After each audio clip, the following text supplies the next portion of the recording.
if you're watching. I'm Rhiannon. Good to have you here this afternoon. Just going to be baking some bread and talking about bread making equipment this afternoon. Well, it's afternoon where I am. Let me know where you are.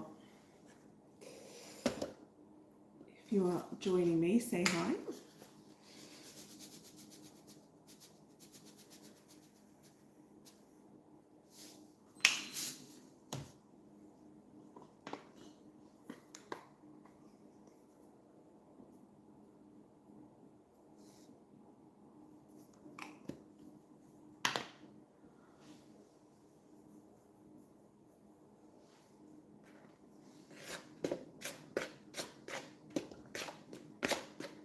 So just talking all things bread making today. Let me just see.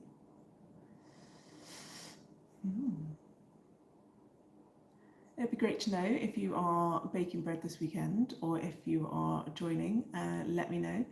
And if you are watching along and have any bread making questions. I am going to be chatting about some bread making equipment today, so let me know if you're baking bread at home, if you have any questions about bread baking equipment. And being out in the garden this morning, I'm getting almost a whole box full now of raspberries. I had some cherries as well this morning. They look delicious, don't they? I'm not going to be baking with these just yet. I think I'm going to freeze these, and they were all picked from the garden. Really glorious colour on them. All that sunshine, just being out in the garden harvesting those this morning first thing, so I might be putting those in the freezer. But yeah, let me know if you've if your garden is growing a lot in warmer weather, if it is warmer where you are. So just chatting all things bread making equipment this afternoon as it is now.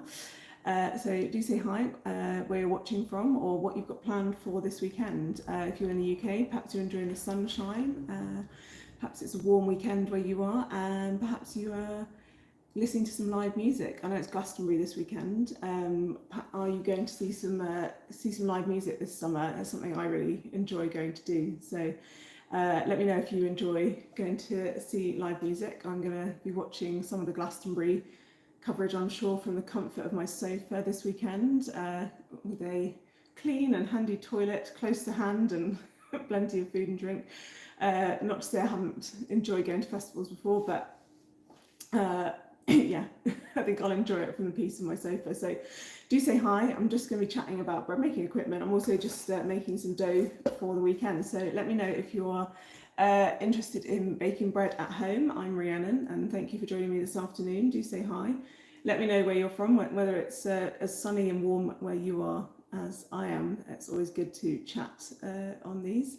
So just talking about bread making equipment and the kind of stuff you could have for baking bread at home. So starting really simple here, I'm just making some dough for the weekend here and having bowls, but also scales. So I don't know if you have bread making equipment where you bake, you are using weighing scales. These are digital scales, so they just flat that you can put the bowl on. I'm just putting the measurements here. Ooh, putting the measurements back in. So I just have these flat ones that you can put a bowl on, and then you can at the bottom here you can either change the unit. So I was in grams, and it goes through various. That is in grams at the moment. So go through various different units. You can also get it into ounces there, and so really helpful to have some digital scales if you're baking. So let me know if you use scales. I know a lot of people use measuring cups as well. If you're baking bread at home, the accuracy of your ingredients can really help you bake a great loaf of bread at home. So having scales like these, let me know if you use scales when you're weighing scales like this, kitchen scales, when you're making bread or baking or cooking at all at home. I know a lot of people also like to use measuring cups. Let me have a look. I've got some here. So I do also have a set of measuring cups. So obviously, if you're familiar with these, you've got your 1 cup, and it gives a milliliter there as well. Oh, sorry, that one's upside down. So it says 250 milliliters. So it's good for a liquid measurement. But if you use to weigh out flour in this, 1 cup can weigh something quite different each time, because it depends how much you pack the flour down into it. I don't know if I can demonstrate that. Let me just get a bowl.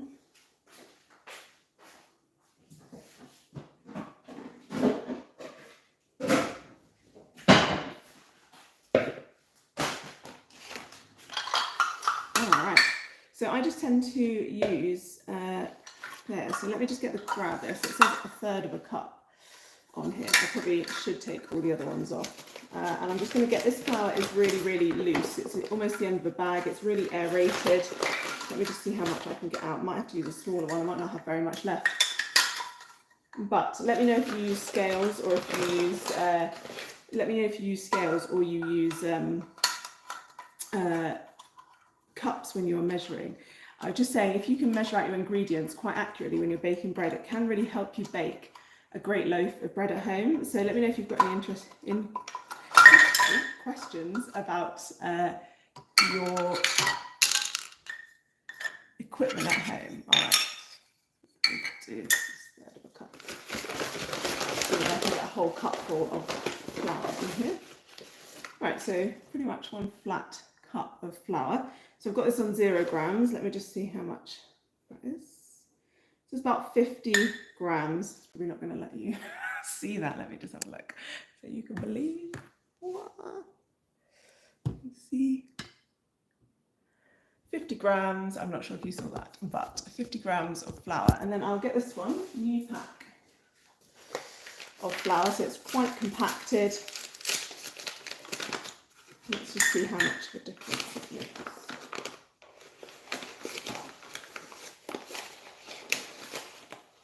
Smooth it off. So again, smoothed off. And then I'm at 113 grams. So the 12 or 13 grams extra doesn't really seem like it makes a lot of difference. So that was almost 12 grams difference in just 1/3 of a cup. So overall, say you were using a recipe that said 1 cup. So if you use this whole cup method, so this is 1 cup, and if you're scooping that out of a really compacted bag of flour, you might end up being over what the recipe could be. So if that person had worked out their recipe in grams, you might end up being over what their expected weight in grams was by, could be, 20, 30, 40 grams of flour. Because every time you weigh out 1 cup, you get that additional amount in. This was, the difference was 12 grams. And that was just between 2/3 cups. So just bear that in mind, that if you're enjoying using cups, try and use the same flour type, whether you've aerated it, it's quite loose in the pack, or whether it's quite compacted together. So if you don't have scales, then that is one thing I would really recommend getting. If you can get digital kitchen scales like these, and I think these were about £5 when I bought them, and I do see them in the shops for about £7 to £10. So I can always let you know. I do have a link for shop if you would like to see more. Do comment if you would like more information on where to get kind of scales. And that would be on my Amazon storefront, so that would be a small ad. But you can certainly see it's really convenient. They're very slim. They just fit. Slide them into the cupboard. These actually often just sit out on my work surface. And then I just put the bowl on top, and I can just weigh my ingredients in. I don't think I have this exact make and model, but they do take a little battery at the back here, and it lasts forever. So it's really easy to change in this one. It just lasts forever. It's one of those small ones, so obviously you have to keep that well out of reach of small children, because it's one of those small button batteries, so well out of reach of children, but really simple to change. And they have this little rubber feet. I've lost one there, I use it so much, but these little rubber feet that stop it slipping. So honestly, that is the first place I would start. I've even travelled with my with my kitchen scales. If we're going somewhere and I don't know if I want to bake there, and I want to know that I'm weighing out, I don't know how to convert my recipes into cups. So unfortunately, they're always in grams, because that 1 gram is always 1 gram. So let me know if you've got any questions about bread making equipment. But that was just one that sprung to mind, was the scales. It's always what I start with. And just making sure my ingredients are weighed out accurately. Now, if you do put more flour in, that is going to end up being potentially an issue, because you're still going to put the same amount of water in, it's likely that your whey, or because these are accurate to how much millilitres there are, so this will always be 250 millilitres of water if you weigh it out in a cup. So you'll still have the same amount of water that the recipe asks for, but you may have way much more flour. It makes your dough drier, and if you make a dry dough, you end up potentially making a brick further down the line. So that is potentially a reason why your loaf might turn out not as you expected. So you ended up weighing out the flour, but you were using cups. So I was just suggesting, if you can, to get kitchen scales. Now, of course, you may use cups all the time, and you just be used to how much flour to have in the bowl. You might know that you aerate the flour before you scoop it out, so that it's quite loose in the pat. We were just saying the difference between the aerated and the compacted flour was about 10 to 12 grams of flour per scoop, which doesn't sound like a lot, but it does add up. The more scoops you do, and if you add in the same water, you make quite a dry dough, because you've got so much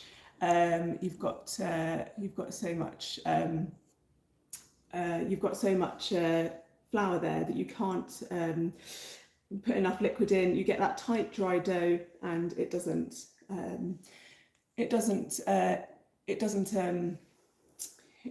stretch, it doesn't rise, and you end up baking this very dry dough.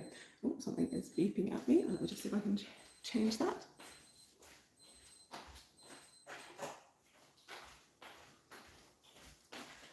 All right, I don't know if I'm not seeing comments, because I can see quite a few online, and it would be lovely to say hi, but I'm not seeing comments. So hang on, there we go.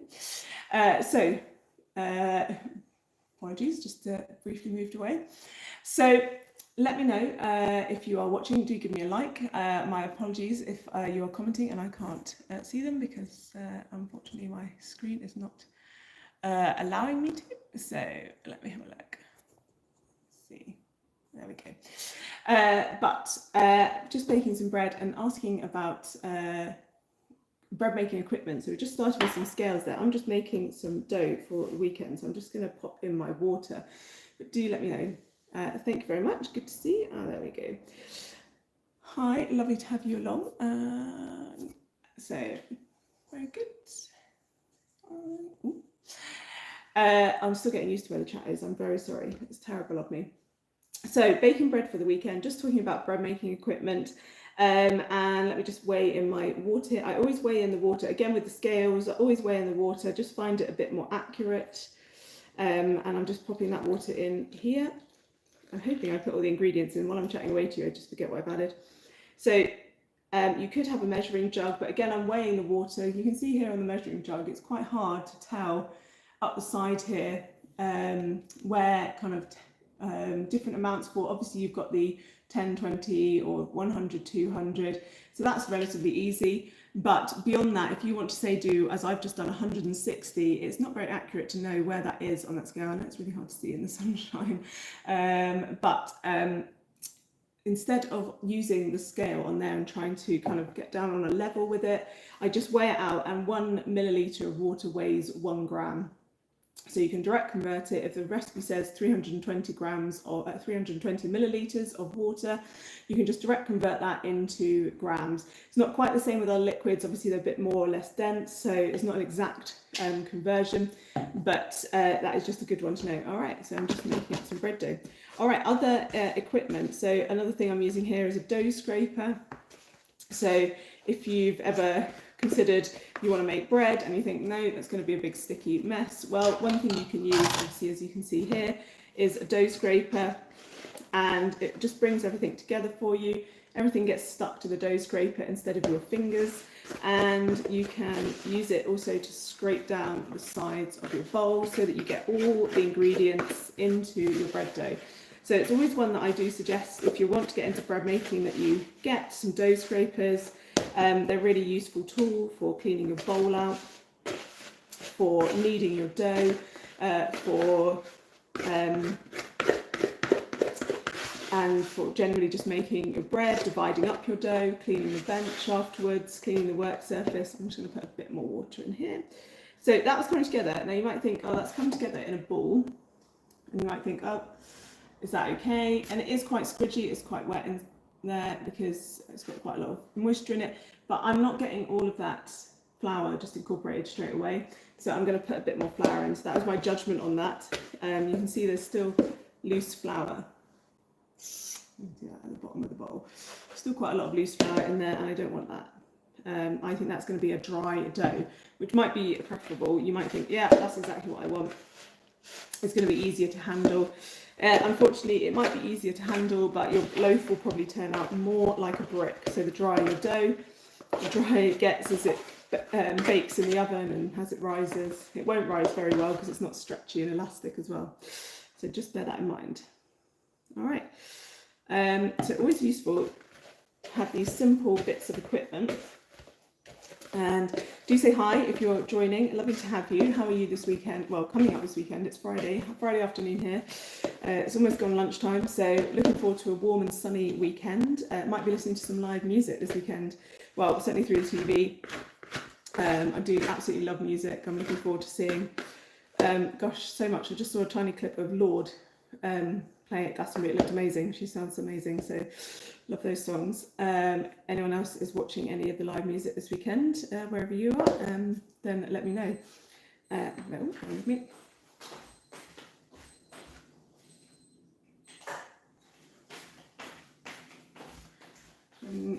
Beeping toys are left in the kitchen. Can't turn them off. Yeah, live music. If anyone's enjoying live music, let me know. Who else is playing at Glastonbury? I'm going to be watching Supergrass later. I love Supergrass. I'm going to watch a bit of that. And who else is on this evening? Someone remind me. Oh, Alanis Morissette. I'm going for all the recent and modern ones. So yeah, I'll be enjoying some live music and watching that. I'm saying from the comfort of my sofa probably.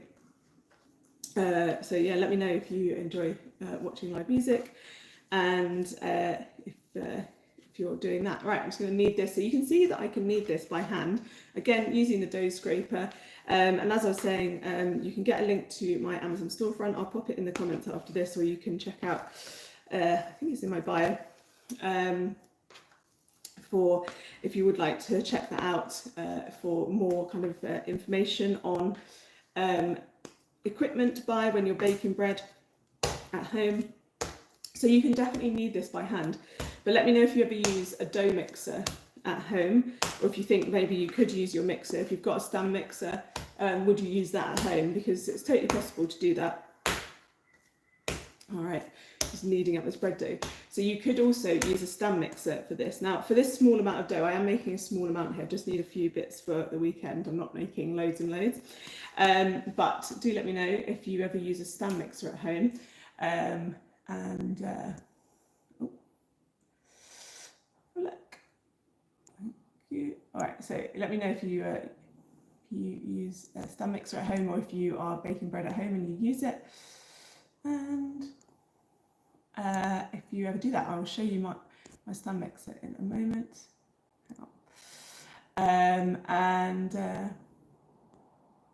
Whether you use that. Okay. All right. Make this bread dough. Stretch and fold it. So if now got dough all over my hands, but I will show you the mixer I sometimes use. Yeah, so for a small amount of dough like this, I probably wouldn't use a stand mixer. You can see it's quite simple to just start kneading it and to start mixing it up. But if you were going to make more bread dough, or if you just didn't want to knead by hand, then you might want to use a stand mixer as well, and you can definitely do that. So I'm just scraping a bit of the dough off my hands before I start showing you this. So this is the bowl of my stand mixer. Now this is a big, stand mixer, so please don't be put off, because you can definitely buy smaller ones. But this is the stand mixer. Hi, if you're watching, lovely to have you along. Do let me know where you're watching from, and if you're enjoying a sunny afternoon. How is it all going? What are your plans for the weekend? Are you baking bread at home? It'd be lovely to say hi. So this is the bowl of my stand mixer. It is really big, and then you get a dough hook. So it looks something like this. Promise it's not an instrument of torture. This is a dough hook, and obviously it rotates around, and kind of stretches your dough as it's rotating pretty quickly around. So you would put all the ingredients. What I would suggest is putting the wet ingredients for your bread dough in the bottom of the bowl, because what happens is that as this dough hook spins, it draws up the ingredients. So you want it to draw the liquid ingredients through the bread dough, through the dry ingredients, and create a dough. And you turn it on at a low speed until you make a ball of dough like this, And I'll just show you the rest of my mixture. So this is a Kenwood Chef. It's an extra large one. So this is the attachment. Goes in. So it goes in like this. That's fine. So it just sets up like this. Now, as I said, this is a really big one. I could probably need like 4 times the amount of dough. And there we go. So you just put that in. This is obviously up here.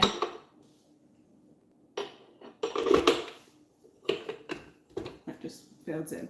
And so you put it in. Now, this amount of dough is very small. It's possible that because it's so small, you wouldn't actually reach the dough hook very well at the bottom of the bowl. There's a bit of a gap at the bottom of the bowl. So I've only made a really small amount of dough. But if I was going to make about 4 times this much, I would definitely think, yeah, use a bread mixer. And you can see maybe on the side here, I'll just move it forward. You can see here you've got the dial, and it just turns up. And I would tend to only get it goes from 1 all the way up to max 6 or 7. I would probably only have it on 1 or 2, really low speed when you're baking bread, because you don't want to over knead your dough. So you can just have it on a small one. I've not got this plugged in, I'm very sorry. So it would have to be on the other side of the bench as well, because that's one tiny downside. It's quite a short lead. So that would be what I would use as well. Hi, I've got a question there, Colin. Thank you. What is your experience using a bread maker set on dough? Do you find it kneads properly?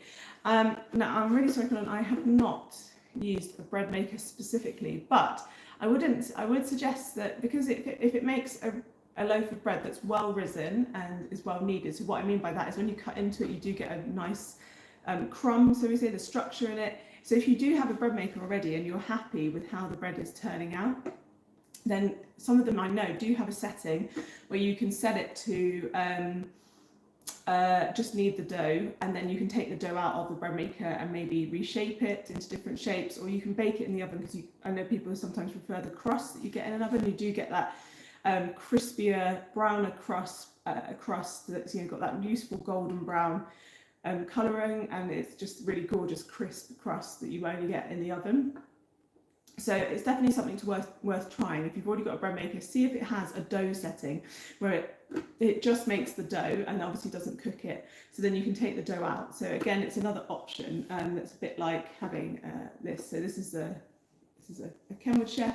It is an extra large version. You can see it's pretty tall, so it's pretty large, but it's an absolute workhorse. And I do, if I'm going to make lots of dough, then this is something I'll definitely consider getting out and using. So if you are considering, not an official endorsement there, that was, but it's one I've always had. All right, I'm going to go back now. Since I've been talking, I haven't been kneading this dough, but it's got nice and stretchy. So if you ever get fed up with your dough, look at that. It will just sit there and relax, and the gluten will form. All right, well, thank you. So who was that? I think that was Colin. Thank you so much, Colin, for your question. And that was just about using a bread maker. Let me know if you do have a bread maker at home. It is 100% not cheating if you have a bread maker at home. I have a lot of people come on my online classes and say, well, have you ever baked bread? Well, I've cheated and used a bread maker. I don't see it as cheating, because you've still got to understand what ingredients you put in. You've got to control what ingredients you put in. You've got to choose the flavour of your bread. So I think that's a really good and convenient step. But it's always helpful perhaps to understand what's going on in your bread maker, how you can adapt those recipes, and also obviously if you don't want to make the bread into the shape of whatever your bread maker makes, usually it's a kind of a squarish loaf, maybe with a little hole in the bottom from where the mixer was, then you can kind of come and learn more about bread making by hand with me and how it can be convenient to fit around your life. But we're just talking about bread making equipment today. So if you are just joining and you're interested in baking bread at home and you're thinking, what do you actually need? Just going through some of the real basics of bread making. So let me know if you are baking bread at home, or if you're thinking about starting. or if you've got any questions about the equipment that you can knead at home. So luckily it's not too much. So I've already just been talking about using kitchen scales. So let me know if you use kitchen scales at home. I use these digital scales at home to weigh out ingredients. I just find it's really more accurate. We were just doing a test at the beginning of this live. If you missed that, when it's done, it will be uploaded to my channel. So do subscribe. You'll see the recent videos come up there. And that will be one of them. We were just doing a little test to say, if you weigh out flour with a cup, is it the same every time you do a scoop? Unfortunately, it wasn't. It can be up to kind of 10 to 12 grams difference per scoop, which doesn't sound like a lot, but once you've added several scoops of flour in and there's that difference each time, you end up not knowing how much flour you've got in there, and you might add not enough or too much water, and your dough will turn out perhaps too dry, which would be potentially the worst result. You really want it, like I just showed you, really nice and stretchy. So scales, if you've got them, digital scales that you can just, like you can see here, you can just put a bowl on top of these. A gong going off. You can put a bowl on top of these, and then you can just press this button to zero it between every ingredient, so you don't have to move the bowl. You can just keep adding things in. Always handy. And then dough scrapers. So just as well as bowls, having a dough scraper as well. And I'll pop a link to my Amazon storefront as well in the comments as well after this, just to let you know where you can go and have a look for if you want to go and browse some bread making equipment. That will all be there. All right, I think this dough is kneaded enough. It's been enjoying kneading this along. So let me know if you are got any further questions. So that was some of the ingredients, sorry, the equipment we'd use. Sorry, I was just distracted. I've been picking raspberries as well. They're not going in this bread, just had those on the side, raspberries and cherries from the garden today. So it's been really nice and sunny here. So enjoying getting those and using those from the garden. They're going in the freezer, I think, later. I'm going to be using those. All right, so I think this dough is pretty much there. So your kind of next stage would be leaving this to rise. So I've got the bowl here, and obviously lots of handy bowls. I tend to use, now you can get some really nice, I guess, porcelain or china bowls and things like that, and they are really beautiful and decorative, and I think if you're going to have them out in your kitchen, it's wonderful to have that display. The only thing I will say is they're a bit heavy, and this dough is quite heavy as well. And I was just talking, when I was talking about using the dough mixer, that your dough should be on a low speed, and part of that is because this is pretty heavy. It's a pretty heavy ball of dough.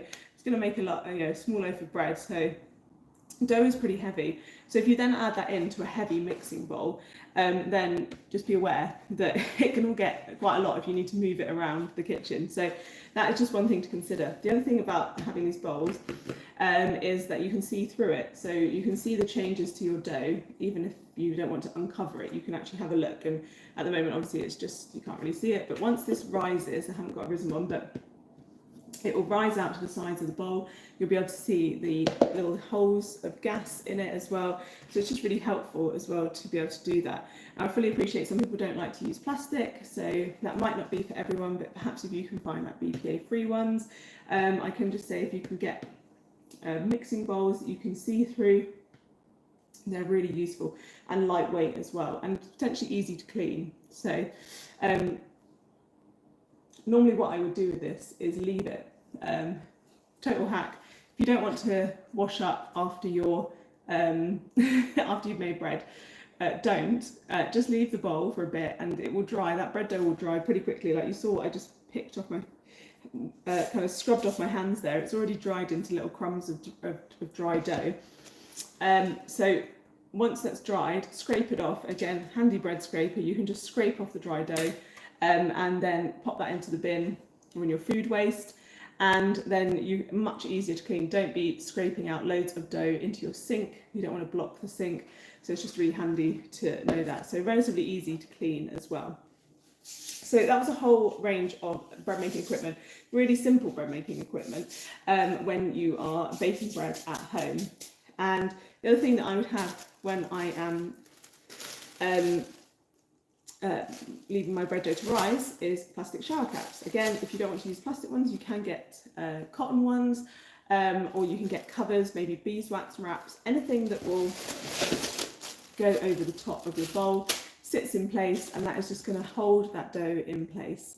And that's just really handy as well. You don't want your dough to dry out. You just spent all that effort, or maybe your mixer spent all of that effort putting that into your dough, that moisture into your dough, and you don't want it to, especially in this warmer weather, to dry out while you're letting your dough rise. So always have that cover over the top, and that will just sit there, and it will keep that dough nice and moist while it's rising, and to just having covers for your bowls. So something to cover your bowl as well. You could use a plate or a clean tea towel over the top, not a problem, but these ones just keep it all sealed in there and your dough to rise in the warmth.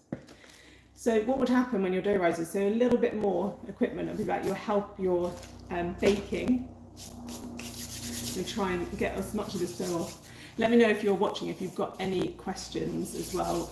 So just let me know if you have any questions about bread baking at home. You can see here as well, just using the dough scraper to clean up the work surface as well. It's really handy. The other thing is as well, if you have perhaps work surfaces you don't want to get dough on, perhaps you've got wooden work surfaces, or perhaps you've not got a space and you're doing it on a table and you want to protect the table, then other things as well, you can get like silicone worktop savers. So have a look at those as well, because it's really handy to knead the dough on those if you would rather protect the surface that you are kneading on as well. And usually they're quite self-sticky, if you like. They quite have a lot of grip, so they'll stay on the work surface.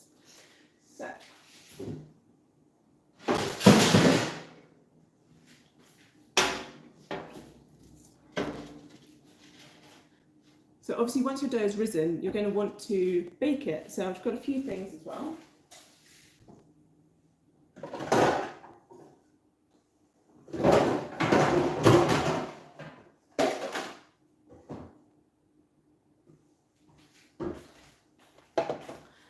So thank you for watching. Always great to have you along. As I said at the beginning, I'm Rhiannon, owner of the Epsom Bakehouse and teaching bread making tips. So do say hi. Let me know where you're watching from. Always good to have you along to one of these. I'm sorry if you have a comment and I can't see it because I've not seen too many, and normally it's good to see people as well. So just leave that there. But just talking today about bread making equipment and what you might need to bake bread at home. So once you have risen your dough, obviously you're going to want to bake it. And so a couple of things, you might freeform it on a tray like this, or you might use loaf tins like this. Obviously there are other things as well that you can use, but I just want to give a shout out to this solid and large tin. Now if you're watching in the States, you might think that is a very average baking sheet or baking pan. That's what we have every day. And yes, this cost me, I think, less than $10. I did get it in the States, but I just want to compare it because ours are never this thick. It was definitely something that I picked up when I was there. So these are ones that I recommend on my US Amazon store, not these particular types, but ones like this that are really wide. I did have a worry when I got home that it wouldn't fit in my oven, but it does.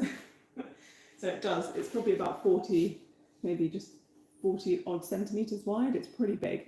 So you can get loads of bread rolls on there. You can get a whole sheet of bread rolls on there, for example, whole tray. If you're watching the States and thinking, yes, this is average from Rhiannon, I will show you what most of mine look like. They're not quite the same.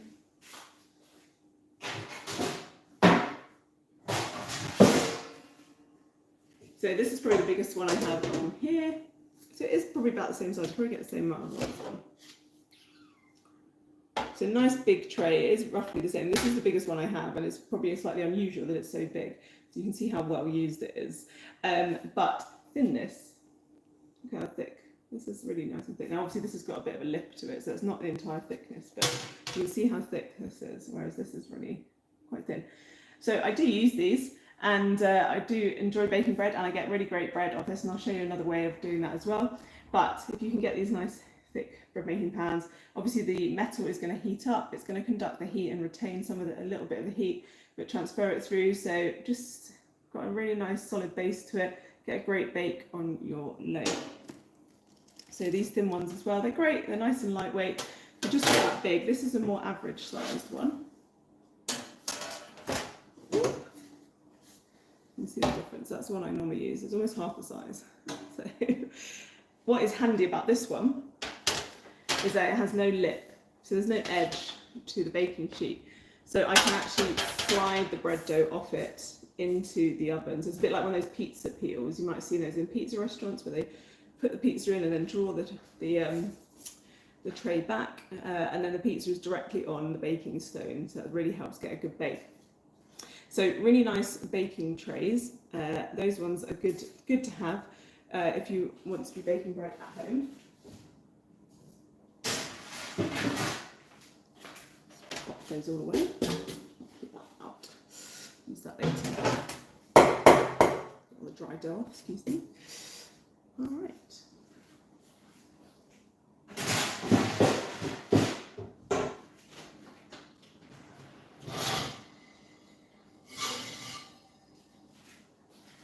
Right, I did mention baking soda. Let me just bring this a tiny bit closer because you can see my oven there in the background. So I've got a baking stone in here. It's one that's suitable for high temperatures. You can just see there, pizza stone, and it's quite thin, so it heats up relatively quickly. And it is just a stone. You can probably buy these in the store, put them into your oven. So mine just sits in the oven like this. Don't worry, obviously that's not on. So it just sits in the oven there, and when I turn the oven on, it preheats with the oven. So you can see there that I can slide the bread dough on paper onto the pizza stone to get a great bake. So what that's going to do is retain heat a lot more than say a metal baking tray would.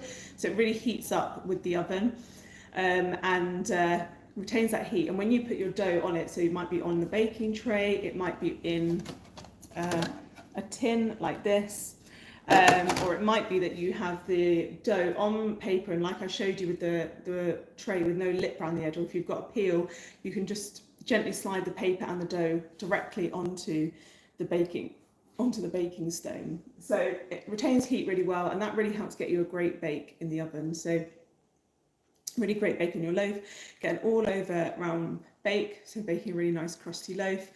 It also helps your dough rise in the oven, which it should do, final rise in the oven. So obviously it will have risen before it goes in, but it does this final rise in the oven, and having that direct contact heat underneath your dough can really help.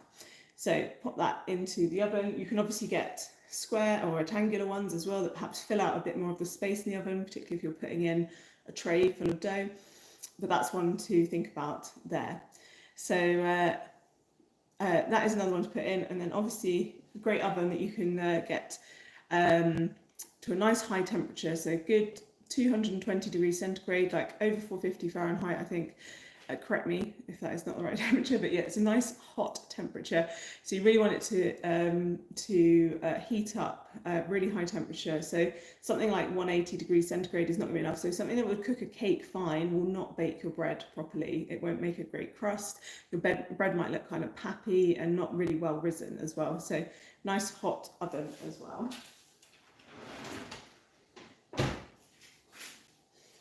So I'll get closer, but my oven is not the cleanest at the moment. All right, let me know if you've got any questions about any of the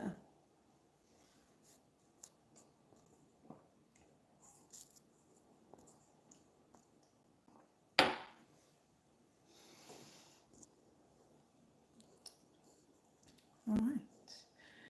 I'll just talk a little bit about the bread making, the bread loaf tins as well. So again, metal tins for putting your bread dough in. So this is what we call a 1 pound loaf tin. It takes 1 pound weight of dough, or about 400 to 450 grams. So that's about the size of dough that I was making here. So that's a small piece of dough. That is going to go in one of these loaf tins. I really like the kind of folded metal sides of this type of loaf tin, and you get that nice upright square edges to your final loaf. This is a really nice one. Nice shape. And this is the 2 pound, so twice as much dough can go in this, about 2 pounds in weight of low dough, or about 800 grams of dough.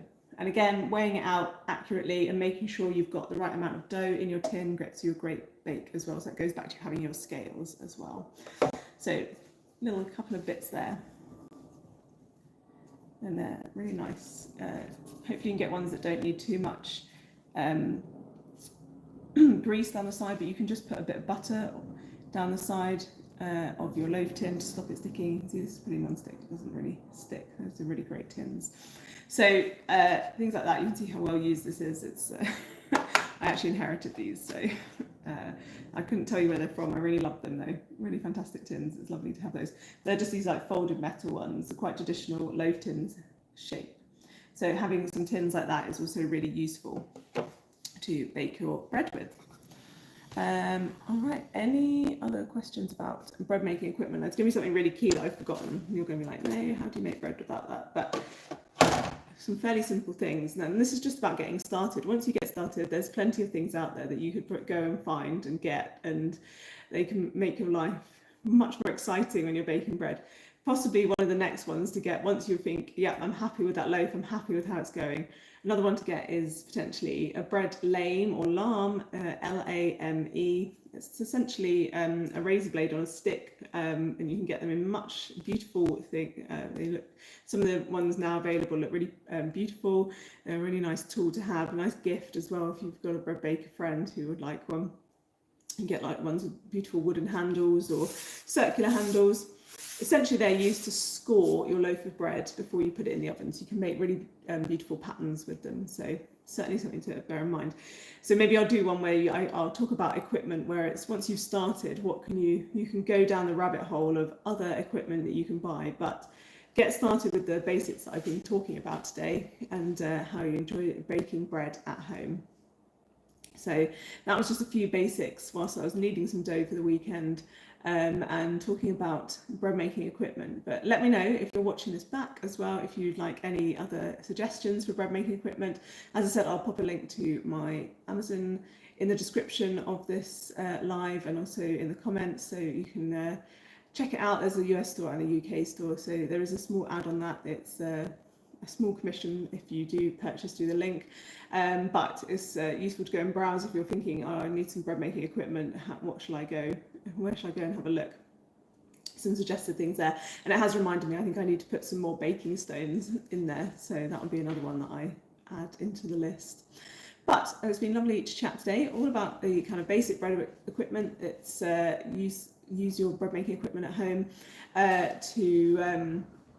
to use what you need if you are baking bread at home and you're just getting started. It's been lovely to chat today, and I will be back again very soon to discuss all things bread making. All right, take care.